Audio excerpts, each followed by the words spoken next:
Dar. mais li ñu mën a jàpp daal Aliou daal moom da. defal naa Ndeye Awa Aliou. waaw asalaamaaleykum. jàmm nga am. jàmm rek. Aliou yow résultat Mabo yi tam nag loolu nag moom nu mu demee noonu.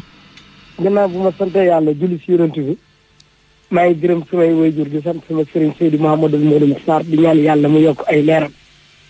yaakaar naa boo seetee Sénégal ku mu ci gën résultat amul parce que ñun département bi 5 candidats la ñu am allo.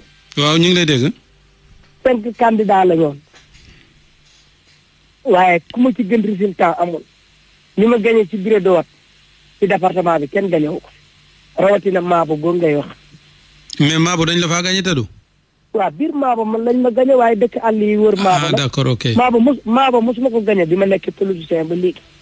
may leeru Mabo waaye mënu maa gagné Mabo. àll bi nga koy gagné quoi. waaw. maa gagné fi ma dëkk muy Wanaar. maa gagné Siin. maa gagné Kumpel. maa gagné Ndoyli. maa gagné Kër Jibi. maa gagné Kër Saab Balangaar. maa gagné Njorol Tukulóor. Kumpel. laaj leen ñoom. département bi laa gañewul. waaye boo analysé li ma am yëpp commune Mabo. waaw waaye département bi nag gañewuma ko. kon boo jëlee village yi yow yaa gañe commune Mabo. kalkin ko. waaw non damay laaj rek. waaw. mais man du ma sax seet tool yi gars yi ñoo ma wax rek yaa gañe commune bi man li ngay gis nii kaw laa man xooluma man bu ma xamee ne dootuma gañe département bi laa ci pare man. léegi département bi leer na ni kon Pastef moo ko gañe. waaw moo ko gañe may félicité ku ko gañe. di ñaan yàlla mu def ma député ci sama dund.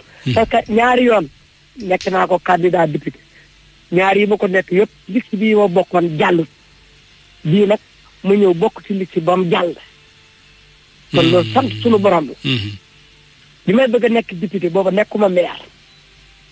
bële laa ko bëggoon a doon yàlla dogalut ko beneen bii nii yàlla dogalut ñaar yëpp jàll ma bii ma jàll. bi ma jàllee li ma xam ci département bi su ma nekkuloon candidat du ma ko xam. te suba laa gën a bëgg a nekk député Sénégal.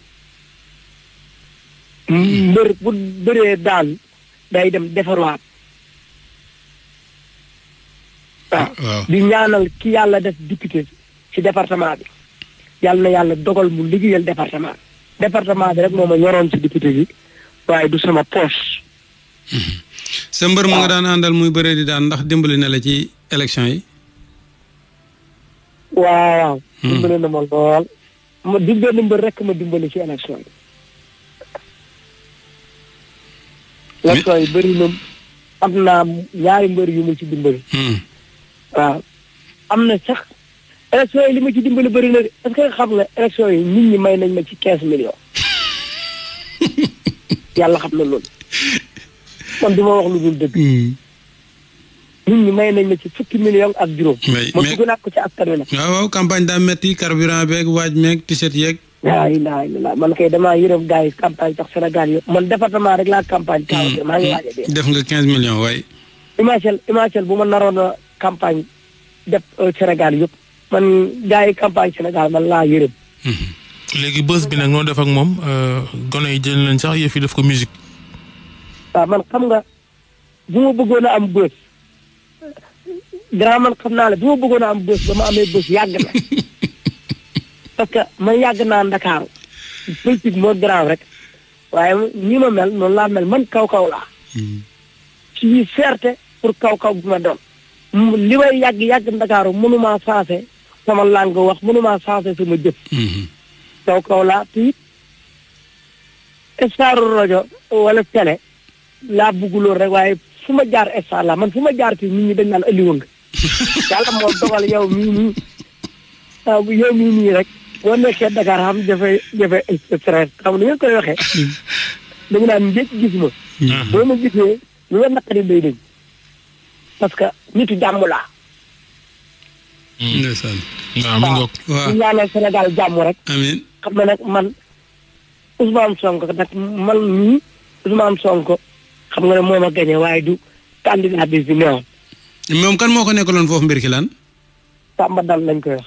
ah d'accord kon Koungheul kan la. Samba Dang nag député la woon itam yow tam. Samba Dang kay mat na mbër. waaye man mbër laa de. moom ba muy campagne man ba may campagne sama bopp laa doon tudd nit ñi doon wax sax Aliou ci fan la sax. xam nga kon man damaa wóolu sama bopp waaye moom daf naan su leen ma woteelu da ngeen a wor Ousmane Sonko. bootu ci Sonko. waaw xam nga voilà xam nga Ousmane Sonko yàlla daf ko may. lu mu mayul keneen. waaw loolu la te gars yi moom la ñuy kii. waaw nuyul ñu bàyyi antu. yow foo xamee bàyyi antu. nuyul ñu ko rek. waaw. incha allah. waaye yoonu Mabo bi nag xanaa nag Pastef dina ko defar. man de damay toog mel ni kuy photo rek man xam nga ne bu doon sama sago kay député bi du réussir dara parce que 5 ans ci kanam damaa bëgg def man kay loolu duma ko nëbb man kay bëgguma mu liggéey dara. 5 ans de pënd encore. rom mën a pënd sax bu doon sama sago day dolliwaat ay kàmb nit ñi dañu am fuñ jaar. nee na waar Mabo nag dëkk la de ñoom Ndeye Diouf Lambaye ak ndaw sa yoon daameloo si leen tudd yaay ja. ma ne dëkkub ñoom Ndeye Diouf ñu tudd sax waykat bi Ndeye Diouf ndax Diouf bu sëñ Fall ak yaay ja. waaw. yoon daameloo si waaw. seen dëkk bi dëkk la de. war naa am tali. non tali bi tàmbali nañ ko. tali bi ci jamonoy Macky Sall lañ ko tàmbali woon. état bi ñëw na si di ko mottali. maa ngi ñaanal Samba Dam député bi noo ko yàlla na ko jub. di ñaanal réew mi yëpp jàmm di ñaanal waa RFM di ñaanal télé beeg rajo beeg lépp yàlla mi mën a maye jàmm yéen journaliste yooyu yàlla na leen yàlla defal jàmm. merci. réew mi ku leen bëgg yàlla na am jàmm ku leen bañit yàlla na ko yàlla fexe ba mu bëgg leen barki yeneen bi. merci Aliou. jërëjëf Sénégal. jërëjëf.